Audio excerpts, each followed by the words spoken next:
नमस्कार दोस्तों, आपका स्टडी लाइट यूट्यूब चैनल में एक बार फिर से स्वागत है। और आज हम वैदिक काल के 50 अति महत्वपूर्ण प्रश्न लेके आए हैं। इन 50 अति महत्वपूर्ण प्रश्नों की सहायता से आपको पूर्ण रूप से ये वैदिक काल याद हो जाएगा, चाहे कोई सा भी एग्जाम हो। हमने इससे पहले प्राचीन इतिहास में हड़प्पा सभ्यता के 50 अति महत्वपूर्ण प्रश्न लेके आए थे, जो वीडियो हमने अपलोड कर दिया है यूट्यूब चैनल स्टडी लाइट पे, आप जाके देख सकते हैं। तो चलिए बिना किसी वेस्ट ऑफ टाइम के शुरू करते हैं वैदिक काल के 50 अति महत्वपूर्ण प्रश्नों को। आपकी स्क्रीन पे सबसे पहला प्रश्न ये रहा। प्रश्न पहला ये है, वेद का शाब्दिक अर्थ क्या है? ऑप्शन ए है ज्ञान, बी है शिक्षा, सी है विषय या डी है निरुक्त। तो इसका सही उत्तर है ए ज्ञान, यानी वेद का शाब्दिक अर्थ है ज्ञान। तो चलिए दोस्तों अगला क्वेश्चन है, क्वेश्चन नंबर 2। सर्वाधिक प्राचीन वेद कौन सा है? ए Rigveda, B Yajurveda, C Samaveda, D Atharvaveda. तो इसका सही उत्तर है ए ऋग्वेद। सर्वाधिक प्राचीन वेद कौन सा है? ऋग्वेद। चलिए दोस्तों क्वेश्चन नंबर 3।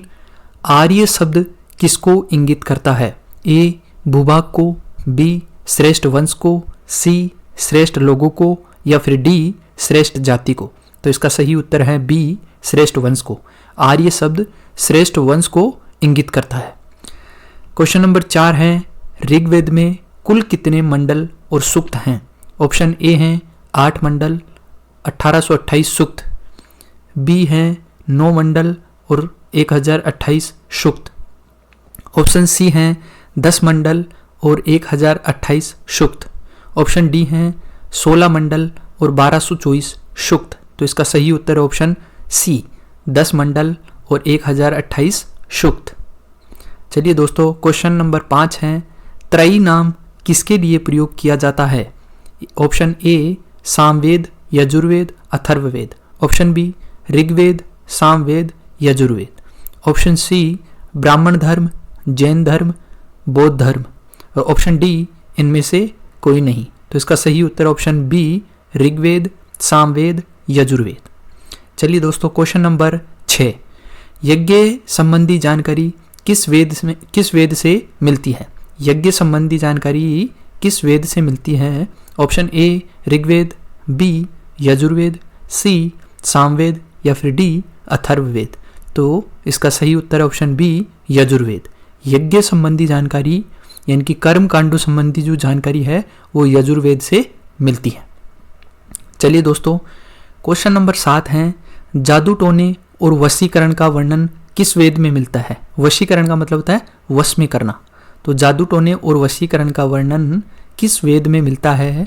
ए Rigveda, B Yajurveda, C Samaveda, D Atharvaveda. तो इसका सही उत्तर है डी अथर्ववेद।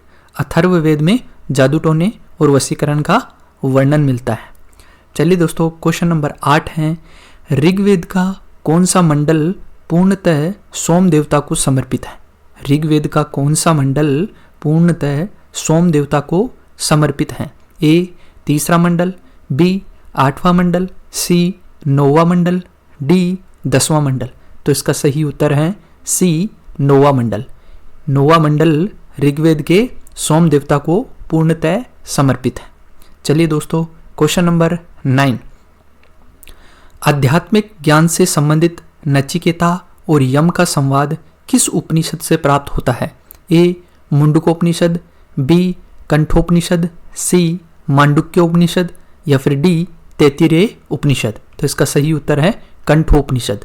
कंठोपनिषद में यम और नचिकेता से संबंधित जो नचिकेता और यम है उसका संवाद मिलता है कंठोपनिषद में। चलिए दोस्तों क्वेश्चन नंबर 10, मोक्ष प्राप्ति के साधन की चर्चा किस वैदिक साहित्य में की गई है? ए ब्राह्मण ग्रंथों में, बी वेदों में, सी उपनिषदों में या फिर डी पुराणों में। तो इसका सही उत्तर है सी उपनिषदों में। चलिए दोस्तों क्वेश्चन नंबर 11, आरंभिक वैदिक साहित्य में सर्वाधिक बार वर्णित नदी कौन सी है? ए सतलज, बी सिंधु, सी चेनाब या फिर चिनाब, डी झेलम। तो इसका सही उत्तर है बी सिंधु। आरंभिक वैदिक साहित्य में सर्वाधिक बार सिंधु नदी का वर्णन मिलता है। चलिए दोस्तों क्वेश्चन नंबर 12, कौन सा वेद ऋग्वेद पर आधारित संगीत में ऋचाओं का संकलन है? ए ऋग्वेद, बी यजुर्वेद, सी सामवेद या फिर डी अथर्ववेद। तो इसका सही उत्तर है सी सामवेद। यानी कि सामवेद में संगीत से संबंधित ऋचाओं का संकलन मिलता है। चलिए दोस्तों, क्वेश्चन नंबर 13, वर्ण व्यवस्था का सर्वप्रथम विवरण कहाँ मिलता है? ए ऋग्वेद के 3 मंडल में, बी ऋग्वेद के 8वें मंडल में, सी ऋग्वेद के 9वें मंडल में या फिर डी ऋग्वेद के 10वें मंडल में। तो इसका सही उत्तर है ऑप्शन डी ऋग्वेद के 10वें मंडल में। वर्ण व्यवस्था का सर्वप्रथम वर्णन ऋग्वेद के 10वें मंडल में मिलता है। चलिए दोस्तों, क्वेश्चन नंबर 14, पूर्व वैदिक काल में सभा क्या थी? पूर्व वैदिक काल में सभा क्या थी?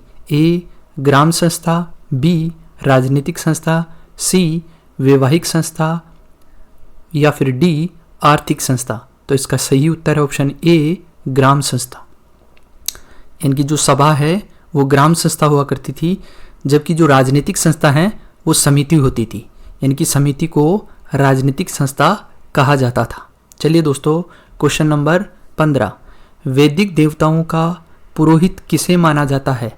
ए बृहस्पति को, बी शनि को, सी, यहाँ पे कुछ मिस्टेक हुआ है, सी मतलब शनि 2 बार आ गया है, डी शिव को। तो इसका सही उत्तर होगा बृहस्पति को। वैदिक देवताओं का पुरोहित किसे माना जाता है? बृहस्पति को। चलिए दोस्तों, अगला क्वेश्चन है 16, ऋग्वैदिक काल में निष्क शब्द किसके लिए प्रयोग होता था? ए आभूषण के लिए, बी सिक्के के लिए, सी भूमि के लिए या फिर डी राजा के लिए। तो ऋग्वैदिक काल में जो निष्क शब्द हैं वो आभूषण के लिए यूज होता था। तो इसका सही उत्तर है ए आभूषण के लिए। क्वेश्चन नंबर 17 है, उत्तर ऋग्वैदिक काल में निष्क शब्द किसके लिए प्रयोग होता था? अभी ऋग्वैदिक काल के लिए हमने पढ़ा जो कि आभूषण के लिए होता था। अब हम पढ़ रहे हैं उत्तर ऋग्वैदिक काल में निष्क शब्द किसके लिए प्रयोग होता था? तो ए आभूषण के लिए, बी सिक्के के लिए, सी भूमि के लिए, डी राजा के लिए। तो इसका सही उत्तर है बी सिक्के के लिए। याद रखना, ऋग्वैदिक काल में निष्क आभूषण के लिए यूज होता था और उत्तर ऋग्वैदिक काल में सिक्के के लिए यूज होता था। चलिए दोस्तों, अगला क्वेश्चन देखते हैं। क्वेश्चन नंबर 18, पुरुष मेद प्रथा का उल्लेख किस ग्रंथ में मिलता है? ए ऐतेरे, बी कौशिकी, सी शतपथ या फिर डी गोपथ। तो इसका सही उत्तर है सी शतपथ। शतपथ ग्रंथ में पुरुष मेधा प्रथा का उल्लेख मिलता है। दोस्तों, पुरुष मेद प्रथा जो है उसके अंदर पुरुष की बलि दी जाती थी। चलिए दोस्तों, अगला क्वेश्चन 19वां, ईरान से भारत में आर्यों के आने की सूचना किस अभिलेख से प्राप्त होती है? ऑप्शन ए हैं साभाजगढ़ी, बी एरागुडी, सी मास्की या फिर डी बोगजकोई। तो इसका सही उत्तर है ऑप्शन डी बोगजकोई। बोगजकोई अभिलेख से ईरान से भारत में आर्यों के आने की सूचना का उल्लेख मिलता है। चलिए दोस्तों, अगला क्वेश्चन है 20वां, गोत्र शब्द का प्रयोग सर्वप्रथम किस काल में हुआ था?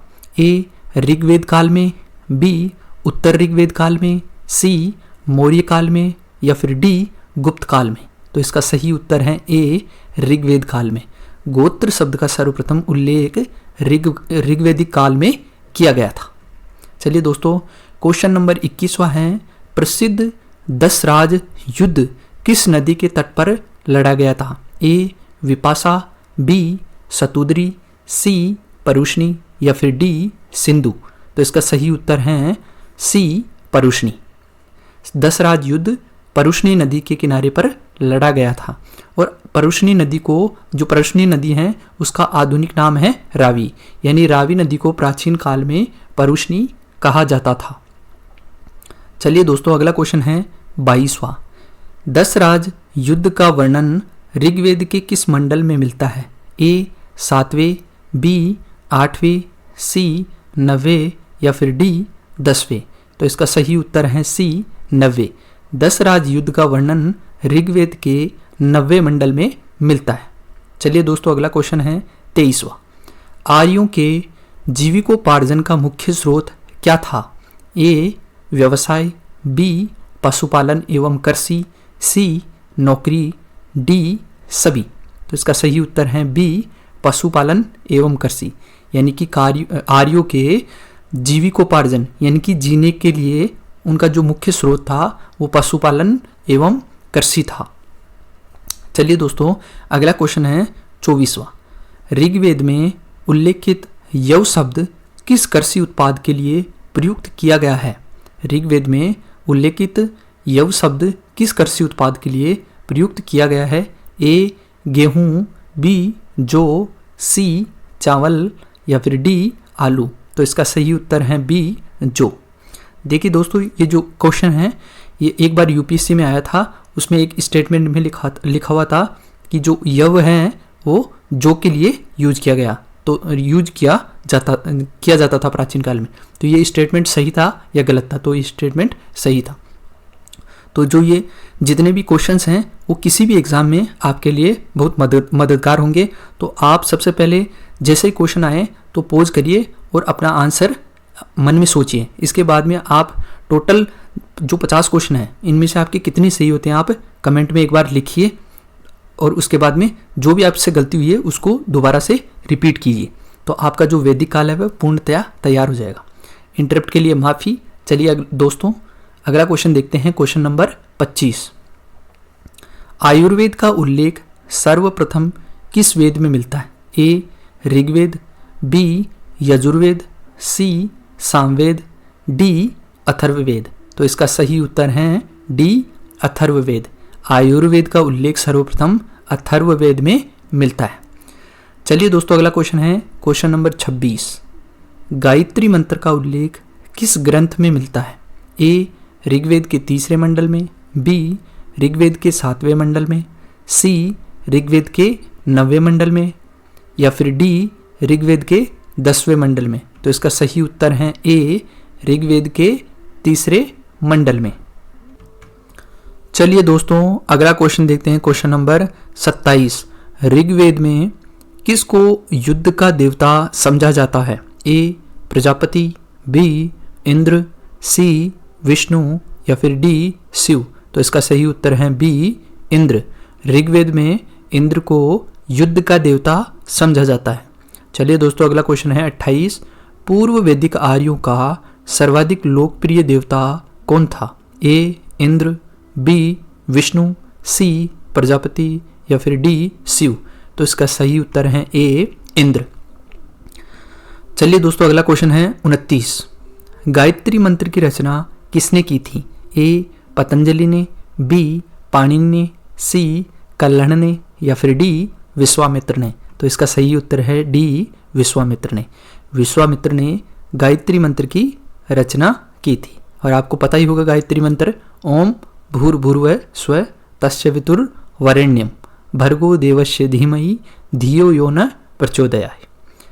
चलिए दोस्तों, अगला क्वेश्चन देखते हैं, क्वेश्चन नंबर 30। श्रीमद् भागवत गीता मूल रूप से किस भाषा में लिखी गई थी? ए हिंदी में, बी संस्कृत में, सी उर्दू में या फिर डी अंग्रेजी में। तो इसका सही उत्तर है बी संस्कृत में। यानी कि जो भगवत गीता है वो मूल रूप से संस्कृत में लिखी गई थी। इसके बाद में इसका अलग अलग भाषाओं में अनुवाद किया गया था। चलिए दोस्तों, अगला क्वेश्चन है 31वां। सत्यमेव जयते शब्द किस ग्रंथ से लिया गया है? सत्यमेव जयते शब्द किस ग्रंथ से लिया गया है? ए मुंडकोपनिषद, बी कंठोपनिषद, सी मांडुक्योपनिषद, डी तैत्तिरीय उपनिषद। तो इसका सही उत्तर है ए मुंडको उपनिषद। मुंडको उपनिषद से सत्यमेव जयते शब्द लिया गया है। चलिए दोस्तों, अगला क्वेश्चन है 32वां। ऋग्वेद की मूल लिपि क्या थी? ए खरोष्टी लिपि, बी देवनागरी लिपि, सी ब्राह्मी लिपि या फिर डी सिंधु लिपि। तो इसका सही उत्तर है सी ब्राह्मी लिपि। ऋग्वेद की मूल लिपि ब्राह्मी लिपि थी। चलिए दोस्तों, अगला क्वेश्चन है 33वां। राजा की उत्पत्ति का सिद्धांत किस ब्राह्मण ग्रंथ में मिलता है? ए तैत्तिरीय, बी कौशिकी, सी शतपथ या फिर डी गोपथ। तो इसका सही उत्तर है ए तैत्तिरीय।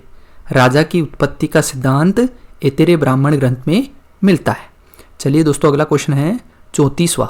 सुलभ सूत्र किस विषय से संबंधित पुस्तक है? सुलभ सूत्र किस विषय से संबंधित पुस्तक है? ए चिकित्सा, बी आयुर्वेद, सी ज्यामिति या फिर डी वेदांग। तो इसका सही उत्तर है सी ज्यामिति। सुलभ सूत्र ज्यामिति से संबंधित एक पुस्तक है। चलिए दोस्तों अगला क्वेश्चन है 35वां। अस्तोमा सदगमे वाक्यांश कहाँ से लिया गया है? ए मुंडकोपनिषद, बी कंठोपनिषद, सी मांडुक्योपनिषद या फिर डी बृहदारण्यक उपनिषद। तो इसका सही उत्तर है डी बृहदारण्यक उपनिषद। चलिए दोस्तों अगला क्वेश्चन है 36वां। चरक संहिता नामक पुस्तक किस विषय से संबंधित है? ए वनस्पति से, बी धर्म से, सी चिकित्सा से या फिर डी यात्रा से। तो इसका सही उत्तर है सी चिकित्सा से। चरक संहिता नामक पुस्तक किससे संबंधित थी? चिकित्सा से। चलिए दोस्तों अगला क्वेश्चन है 37वां। याज्ञवल्क्य के गार्गी संवाद का उल्लेख कहाँ मिलता है? याज्ञवल्क्य के गार्गी संवाद का उल्लेख कहाँ मिलता है? ए मुंडकोपनिषद, बी बृहदारण्यक उपनिषद, सी कंठोपनिषद या फिर डी मांडुक्योपनिषद। तो इसका सही उत्तर है बी बृहदारण्यक उपनिषद। चलिए दोस्तों अगला क्वेश्चन है 38वां। वैदिक काल में लंबे समय तक अविवाहित रहने वाली कन्या को क्या कहा जाता था? वैदिक काल में लंबे समय तक अविवाहित रहने वाली कन्या को क्या कहा जाता था? ए अनार्य, बी अमाजु, सी अनोज या फिर डी विदुषी। तो इसका सही उत्तर है बी अमाजु। अविवाहित रहने वाली कन्या को अमाजु कहा जाता था। वेरी इंपॉर्टेंट क्वेश्चन, किसी भी एग्जाम में ये क्वेश्चन पूछा जा सकता है। चलिए दोस्तों अगला क्वेश्चन है 39वां। वैदिक काल में द्विज श्रेणी में कौन कौन शामिल थे? ए ब्राह्मण, क्षत्रिय, वैश्य, बी क्षत्रिय, वैश्य, शूद्र, ऑप्शन सी ब्राह्मण, वैश्य, शूद्र या फिर डी ब्राह्मण, क्षत्रिय, वैश्य, शूद्र। तो इसका सही उत्तर है ए ब्राह्मण, क्षत्रिय, वैश्य। वैदिक काल में द्विज श्रेणी के अंदर शूद्र को शामिल नहीं किया जाता था। चलिए दोस्तों अगला क्वेश्चन है 40वां। ऋग्वेद में किस नदी को सर्वाधिक पवित्र बताया गया है? ए सतलज को, बी सिंधु को, सी झेलम को या फिर डी सरस्वती को। तो इसका सही उत्तर है डी सरस्वती को। यानी कि ऋग्वेदिक काल में सबसे पवित्र नदी सरस्वती नदी थी। चलिए दोस्तों अगला क्वेश्चन है 41वां। ऋग्वेदिक काल में जनता का विश्वास किसमें था? ए मूर्ति पूजा में, बी बलि एवं कर्मकांड में, सी वृक्षों की पूजा में या फिर डी पशुओं की पूजा में। तो इसका सही उत्तर है बी बलि एवं कर्मकांड में। यानी ऋग्वेदिक काल में ज़्यादातर लोग बलि एवं कर्मकांड में विश्वास करते थे। चलिए दोस्तों अगला क्वेश्चन है 42वां। ऋग्वेद संहिता में गोत्र मंडल के नाम से किसे जाना जाता था? ए दूसरे से 7वें मंडल तक, बी तीसरे से 7वें मंडल तक, सी दूसरे से 9वें मंडल तक या फिर डी 7वें से 10वें मंडल तक। तो इसका सही उत्तर है ए दूसरे से 7वें मंडल तक। यानी कि दूसरे से 7वें मंडल तक ऋग्वेद में जो मंडल हैं उसको गोत्र मंडल के नाम से जाना जाता था। चलिए दोस्तों अगला क्वेश्चन है 43वां। निम्न में से कौन सा कथन गलत है? यानी कि एक तरफ है वेद और एक तरफ है उनके जो पाठन करता है, यानी कि जो उनको पढ़ता था उनको क्या कहा जाता था? तो उनके नाम है। तो आपको बताना है कि कौन सा कथन इसमें से गलत है। तो ऑप्शन ए है ऋग्वेद, और ऋग्वेद का जो पाठन करता था वो उसको कहा जाता था होत्र।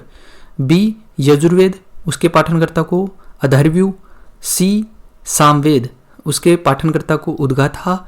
और ऑप्शन डी अथर्ववेद, इसके जो पाठनकर्ता थे उसको अनोज। तो इसका सही उत्तर है डी, यानी कि जो अथर्ववेद था उसके जो पाठनकर्ता था उसको अनोज नहीं कहा जाता था, उसको क्या कहा जाता था? ब्रह्म कहा जाता था। बाकी तीन सही हैं, यानी कि ऋग्वेद के जो ऋग्वेद को जो पढ़ता था उनको होत्र कहा जाता था, यजुर्वेद को पढ़ने वाले को अधर्व्यू, सामवेद को पढ़ने वाले को उद्गाथा और अथर्ववेद को पढ़ने वाले को ब्रह्म कहा जाता था। चलिए दोस्तों, अगला क्वेश्चन है 44वां। निम्न में से कौन सा कथन गलत है? एक तरफ है वेद और एक तरफ है उनके उपवेद, तो आपको बताना है कि कौन सा कथन गलत है। ऑप्शन ए है ऋग्वेद, उसका उपवेद है आयुर्वेद। ऑप्शन बी यजुर्वेद, उसका उपवेद धर्मवेद।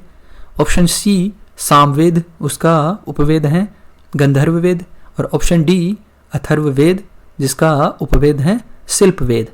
तो इसका सही उत्तर है बी, यजुर्वेद का जो उपवेद है वो धर्मवेद नहीं है, उसका जो उपवेद है वो है धनुर्वेद।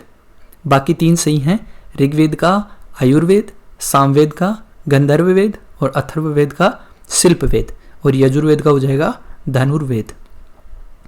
चलिए दोस्तों, अगला क्वेश्चन है 45वां। वैदिक काल में पशुचारण योग्य भूमि को क्या कहा जाता था? ए सीता, बी उर्वरा, सी खिल्ले या फिर डी धनव। तो इसका सही उत्तर है सी खिल्ले। वैदिक काल में पशुचारण यानी कि जहाँ पशुओं को चराया जाता था उस भूमि को खिल्ले नाम से जाना जाता था। चलिए दोस्तों, अगला क्वेश्चन है 46वां। वैदिक काल में हल से बनी नालियों को क्या कहा जाता था? ए सीता, बी उर्वरा, सी खिल्ले या फिर डी धनव। तो इसका सही उत्तर है ए सीता। हल से बनी नालियों को सीता के नाम से जाना जाता था वैदिक काल में। चलिए दोस्तों, अगला क्वेश्चन है 47वां। वैदिक काल में धनव शब्द किसके लिए प्रयुक्त होता था? ए गाय, बी अनाज, सी मरुस्थल या फिर डी पुत्री। तो इसका सही उत्तर है सी मरुस्थल। धनव शब्द मरुस्थल के लिए यूज होता था वैदिक काल में। चलिए दोस्तों, अगला क्वेश्चन है 48वां। ऋग्वैदिक काल में अस्किनी किस नदी का नाम था? ऋग्वैदिक काल में अस्किनी किस नदी का नाम था? ए व्यास, बी काबुल, सी झेलम या फिर डी चेनाब। तो इसका सही उत्तर है डी चेनाब। इसको चेनाब भी कहा जाता है और चेनाब भी कहा जाता है। चलिए दोस्तों, अगला क्वेश्चन है 49वां। प्राचीन काल में झेलम नदी का क्या नाम था? ए है वितस्ता, बी विपासा, सी सदानीरा या फिर डी गोमल। तो इसका सही उत्तर है ए वितस्ता। प्राचीन काल में झेलम को वितस्ता के नाम से जाना जाता था। दोस्तों, कुछ प्राचीन नदियों के नाम हैं और उनको आधुनिक समय में किस नाम से जाना जाता है उनके नाम हैं। तो हम उनको कुछ देख लेते हैं। उनके कुछ इंपॉर्टेंट नाम हैं जो आपको याद रखने हैं, ये किसी भी एग्जाम में पूछा जा सकता है। तो प्राचीन समय में गोमती बोला जाता था गोमल को, अस्किनी बोला जाता था चिनाब को, कुब्र बोला जाता था कुर्रम को, कुबा बोला जाता था काबुल को, वितस्ता बोला जाता था झेलम को, परुष्णी बोला जाता था रावी को, सदानीरा बोला जाता था गंडक को, सतुद्री बोला जाता था सतलज को, और दरसदती बोला जाता था घग्गर नदी को, सुवास्तु बोला जाता था स्वास्थ्य नदी को, और विपासा बोला जाता था व्यास नदी को। तो ये कुछ इंपॉर्टेंट नदियां हैं जिनको आपको याद रखना है कि इनको प्राचीन समय में किस नाम से बोला जाता था। चलिए दोस्तों, अगला क्वेश्चन है 50वां। यह हमारा आखिरी क्वेश्चन है। आयुर्वेद के प्रवर्तक कौन थे? आयुर्वेद के प्रवर्तक कौन थे? ए नारद, बी प्रजापति, सी विश्वकर्मा या फिर डी विश्वामित्र। तो इसका सही उत्तर है बी प्रजापति। आयुर्वेद के प्रवर्तक कौन थे? प्रजापति थे। नारद किसके प्रवर्तक थे? गंधर्ववेद के, विश्वकर्मा शिल्पवेद के और विश्वामित्र धनुर्वेद के प्रवर्तक थे। आयुर्वेद के प्रवर्तक प्रजापति और गंधर्ववेद के नारद, शिल्पवेद के विश्वकर्मा और धनुर्वेद के Vishwamitra. Thank you so much दोस्तों। आई होप कि ये वीडियो आपके लिए काफ़ी मददगार हो आपके एग्ज़ाम के लिए।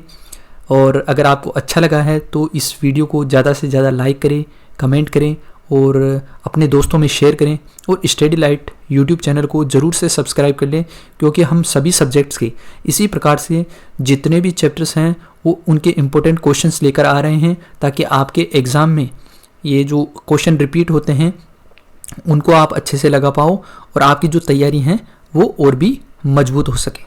तो आप इस चैनल को सब्सक्राइब कर लें और बेल आइकन दबा लें और अपने दोस्तों में भी इसको ज़्यादा से ज़्यादा शेयर करें। तो मिलते हैं दोस्तों अगले वीडियो में, तब तक के लिए जय हिंद,